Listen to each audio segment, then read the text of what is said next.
अस्सलाम वालेकुम।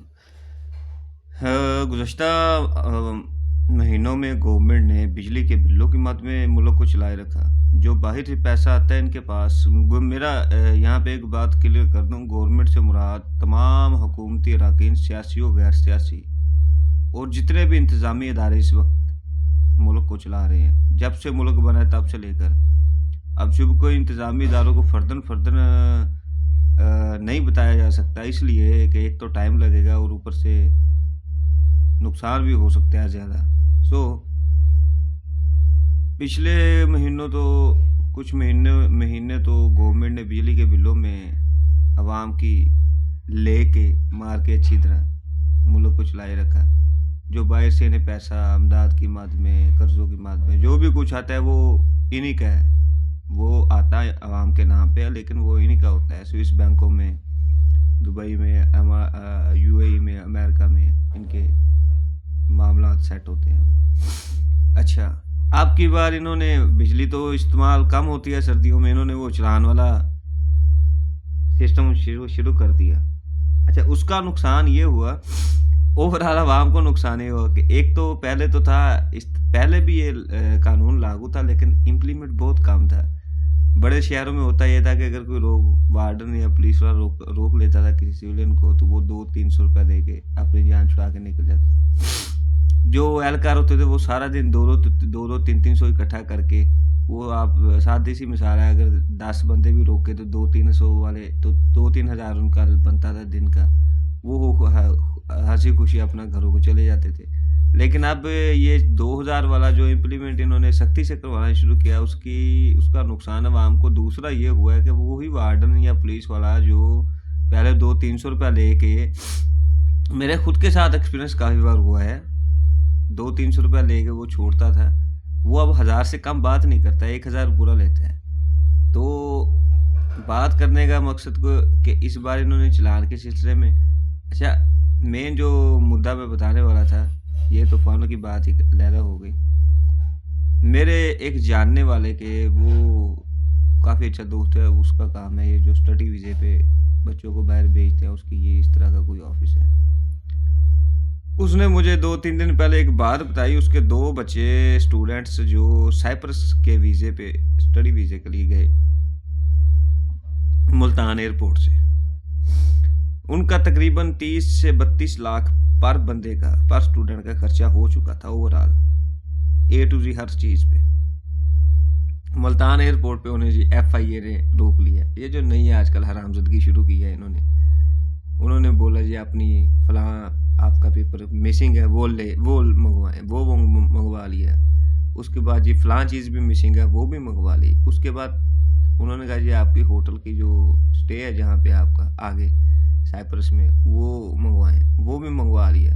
अच्छा, उस पे होटल स्टे पे उन्होंने फिर एतराज़ ये लगाया कि आपकी जो स्टे पे, होटल स्टे तो आप लें, लेकिन आपने जो फीस है होटल की वो नहीं अदा की, लिहाजा ये स्टे वाला सिलसिला जो ना ये जाली है।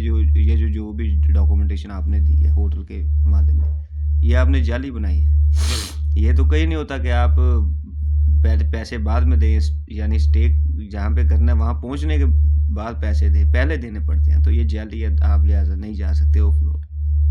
अब वो बच्चे, वो इंटर के स्टूडेंट थे, इंटर के बाद आगे वो ग्रेजुएशन के लिए या कोई डिप्लोमे कोर्स के लिए गए होंगे। उनकी वो पंजाबी में एक बहुत गंदी सी मिसाल है कि चैन में आ जाना, जो पंजाबी लोग हैं उन्हें समझ आ जाएगी, उनके चैन में आ गए ओवरऑल। वो पीछे अपना जो उनका जिसके ज़रिए जा रहे थे मेरे वाला दोस्त, उसको वो कॉलें कर रहे हैं कि भाई ये मामला है, ये अब सब कुछ दे दिया है, अब ये बात कर रहे हैं।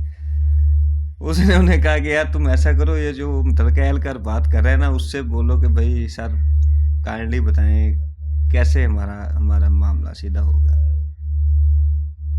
तो उसने पूछा, तो वो बंदे ने कहा कि जी 1 लाख रुपया पर पर्सन।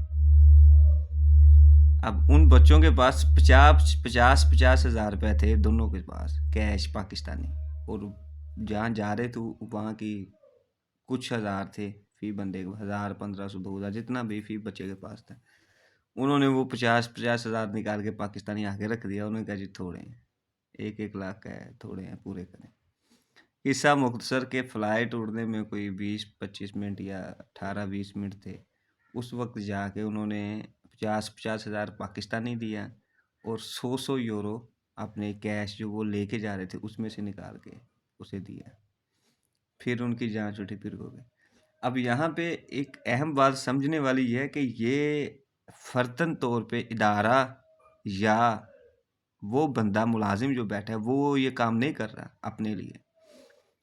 जैसे कि ये पुलिस को, ट्रैफिक पुलिस को और बाकी इदारों को पाबंद किया गया कि हर तरफ से पहले छुरी फेरी जाती थी, अब वो जो भुगता होता है, पंजाबी में हो गया भुगता, टोका भी बोलते हैं, जिससे हड्डियां तोड़ते हैं जानवरों की जब कुर्बानी की जाती है, उससे वो लेके बिठाया है हर अदारे के एहलकार को, वो ही मारना है। ये जितना पैसा है ये गवर्नमेंट मुल्क चलाने के लिए इकट्ठा कर रही है, उनके पास खजाने खाली हैं।